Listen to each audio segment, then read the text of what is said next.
what is the biggest misconception about doing business in China? Actually, we are not scammers. There are a lot of misunderstanding and mistrust to Chinese company and Chinese agencies. Actually, we want to build a Julie Long, co-founder of globlue Enterprise Services, a true China connector, helping hundreds of foreign companies set up in China. Why should I consider China right now as a destination to set up a business? Chinese market you cannot ignore because China is a... What are the exact steps to set up a business here in China? I think you go through the foreign steps. What are the key points that companies should pay attention to when they're entering China? First of all, you must... Let's talk about numbers. How many companies are you actually supporting here in China? We supported around 300 foreign clients. Why should I trust you, Julie?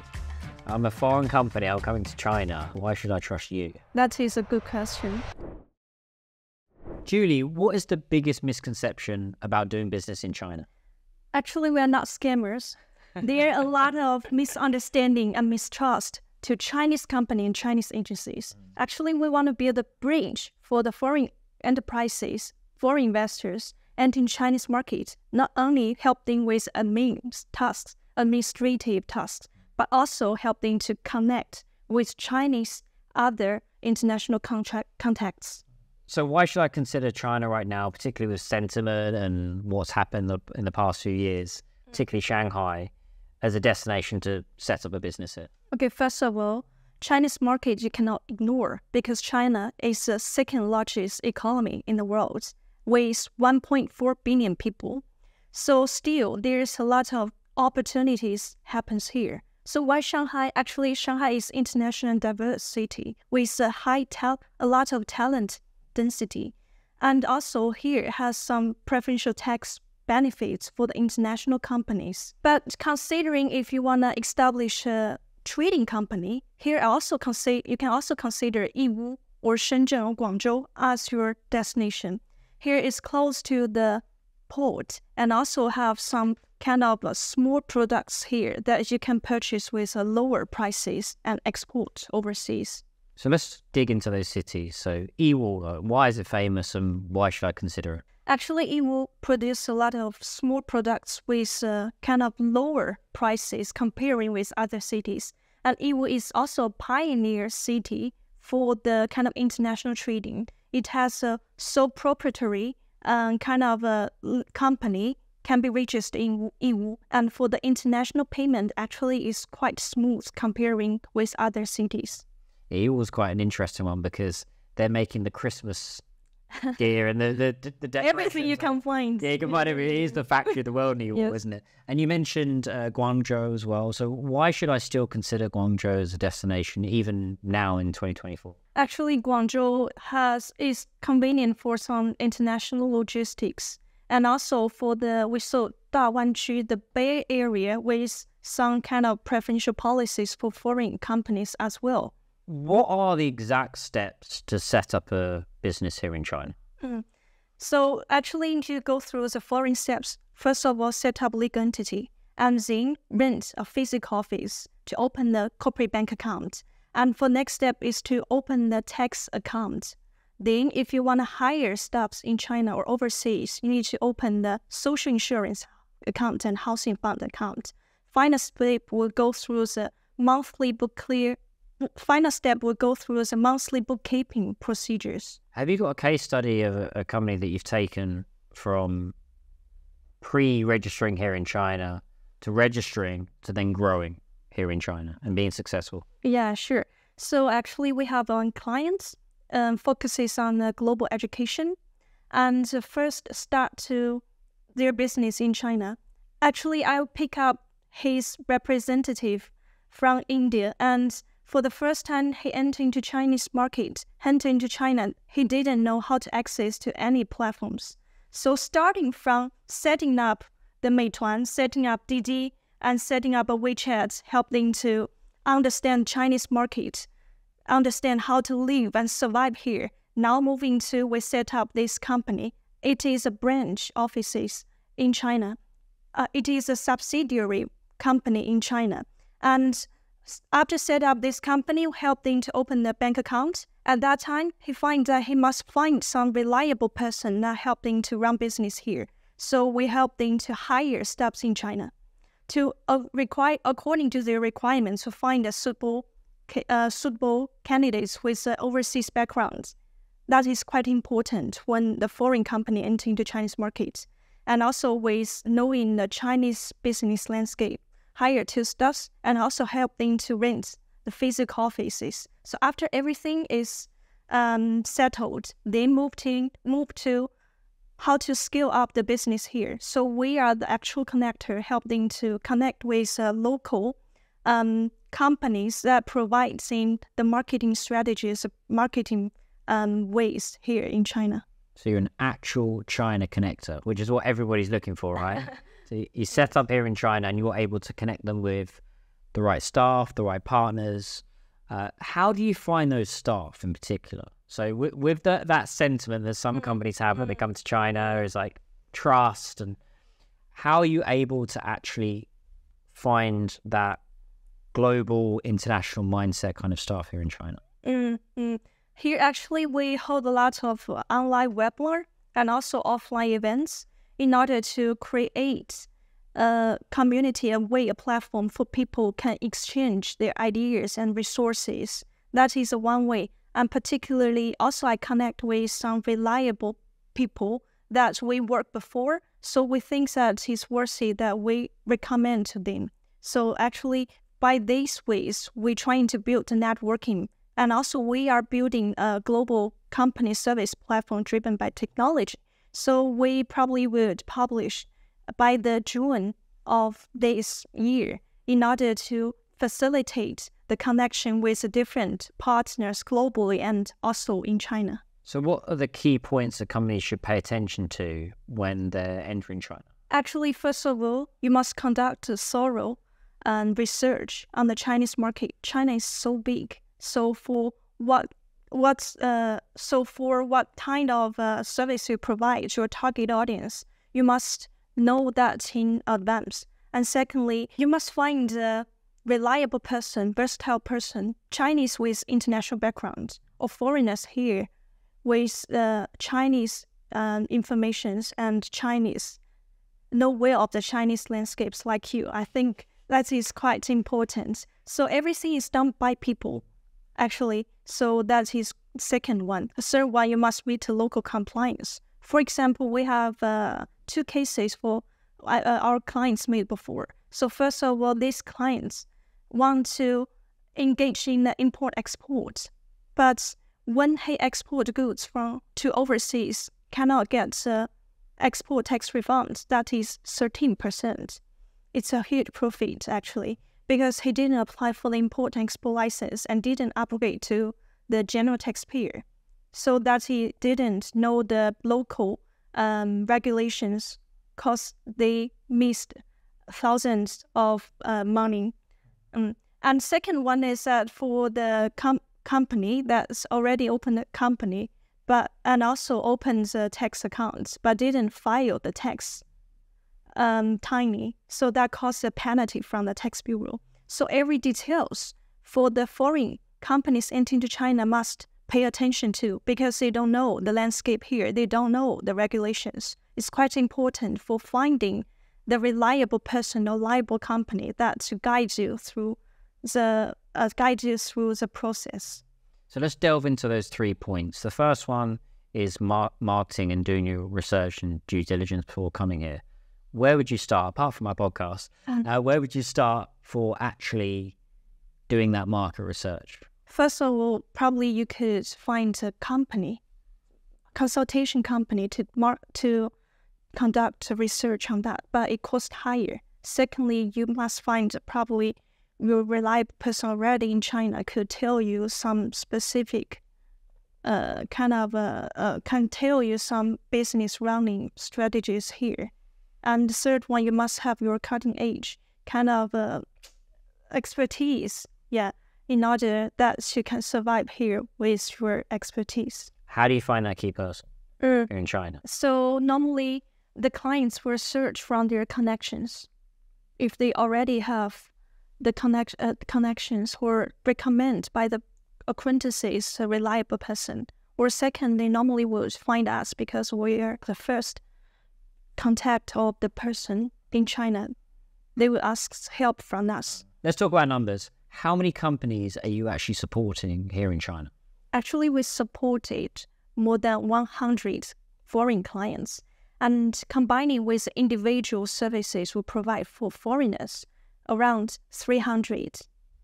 And which areas in 2024 should companies be looking at? Which particular industries? Actually, we have a lot of companies focusing on international trading. We think that you can take a look at that because the inflation in the Europe, we have a lot of clients from Turkey. The inflation was so high, so they want to find replaceable products in China. So they would sourcing the goods in China and export to their home country. So probably this is a new trend for the trading part, find a replaceable products here in China and to earn the more profits on these products. Can you give some examples of some replaceable products that companies should be aware of? So they focuses on the kind of big machine and also for the kind of infrastructure and tools here in China, like steel in China. So comparing with Europe or in the Middle East, is lower prices. So it could be something like construction or some sort of manufacturing where they're using that kind of... Yes. For the small products already was occupied by the Chinese. Sure. Yeah, Chinese market, yeah. But there's still that opportunity, you would say, to manufacture goods here in China at an affordable rate and actually export it to anywhere in the world, like you mentioned Turkey. Yes. Chinese companies are increasingly going global, particularly with Southeast Asia and the Middle East. So what do you think the challenges are for those companies and also the opportunities for them as well? So actually we helped some companies to expand in Hong Kong, Singapore, Malaysia, Vietnam before. So actually they more focuses on the tax benefits. Probably that's the opportunities they have and also have a big market in here. Comparing with fierce competition in China. So for the challenger here, they meet probably first of all is local regulations. They are not familiar with business landscape here. And secondly, for the languages, in the Vietnam, in the Malaysia part of speak English. So for this kind of countries, they speak minor languages. Probably if they do not familiar with that, they would cause a lot of misunderstandings. And third one, if they hire the local staffs, or they would use their previous staffs to be their to manage their companies here, so that they need to have a comprehensive understanding about that, especially for the kind of working culture in the different countries. They are different. For Chinese people, are really hardworking. For the people in the Vietnam, probably they would like work-life balance. At 4 or 5 o'clock, they would end work. So we have a kind of a cultural conflict about that. So you have consider all the landscape here in order to think about if you are eligible and brave enough to enter into that market. Most of the agencies that I've spoken to in the past in China setting up businesses are not that effective at actually connecting businesses together. And this is something that you've been very successful with. How are you able to connect businesses together and actually generate business and revenue? First of all, we really welcome people that connect our platforms. So we will set up platforms, set up some group chats in order to help people exchange resources. So on the last January, we hold our annual party and also invite our customers and business partners, around 50 people, join with us. We share the information. We also invite them to join our annual party. So in order to help them to meet and gathering here. What I liked about that event is actually it wasn't just a Chinese New Year event as, hey, Happy New Year. It was actually culture and business coming together. And I thought that was quite a nice thing that you did, that you actually shared Chinese culture and why we do this, but also I saw you were actually connecting companies together, which is what we want, right? We want you to actually bring people together. So I think that's really, really great. So why should I trust you, Julie? I'm a foreign company. I'm coming to China. Why should I trust you? That is a good question. So actually for B2B marketing, it's all about trust, building the trust. First of all, actually, we are approaching the clients. We not only providing the professional services, but also add more values to them. For example, we were making some videos. So the ideas and tips that we sharing actually is a secret of our industry, but we feel free to share. We're so straightforward to give them the direction and guidance, and we add more values to them. And secondly, actually, we are doing well. We put high emphasis on details. For example, when we sign in the contract with the clients, we would use sturdy paper instead of the kind of the thin one in order to keep the contract more complete and more complete. So this is the second one. And third one, actually, we are willing to have the lightning response. We would always chasing the clients that instead of they informed us to do something. So that is our fundamental principle when we deliver our services. I think that's a key differentiator between you and your competitors, is that you're able to put all this information out for free when a lot of agencies are like, well, I'm not going to share that because they might steal it and then do it themselves or go with another agency. But you say, look, go out for free. They're not going to be as effective as you to register a company and help with the support on the ground here. So I think that's really key. I've seen some of your videos. They're great videos, actually. They're very 1, 2, 3, 4. These are the steps you need to take to set up a business here in China. And that's a really great point about China speed. You've got to be quick and like lightning speed, get in there, get the job done and deliver early. Encouraged by you. Well, I think you did so well on the video and also gave me a lot of inspirations on that. Well, I gave that webinar, didn't I, back in July, was it, last year? Yeah. And then you just started. I said to you guys, right, just start making content, and then you've been doing it ever since. In 6 months, you've grown. So your social media now, what are the numbers as far as your growth? At present, we have more than 10,000 foreign followers. And in China? In China, yes, and also have 1 million counts of view. Wow. In China, that's kind of unheard of. I'm not the audience is that big in China. Like foreign audience in China, 10,000 is solid. We are so lucky, and also I think my staffs always support me. We work together on this project to make more good videos and valuable information to share. I think that's key. You're not afraid to shy away from putting your face out there because you are the face of the company. I think that's how you build trust as well. You're a very trustable person. People all like the likely person, right? If you always cover your face, we don't know if you will scam them again.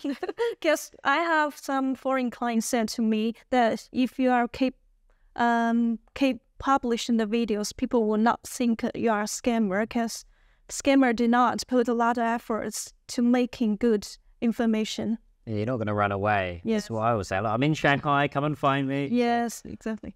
On that note, where can people find you, Julie? Yeah, you can find me on LinkedIn and email, and also on the Wechat. Thank you so much. Thank you for inviting me. No, thank you, Julie. I learned so much today, and I think it's really key to have trusted partners on the ground. So, come to China. I think that's the big one, isn't it? Come to China and experience this wonderful country and all the wonderful benefits that it has for doing business. Yes, thank you so much. And also was definitely recommend to my clients. Actually, you are a Chinese expert. Will versed Chinese culture and business here. I have my moments. And like, subscribe. See you next time, guys. See you.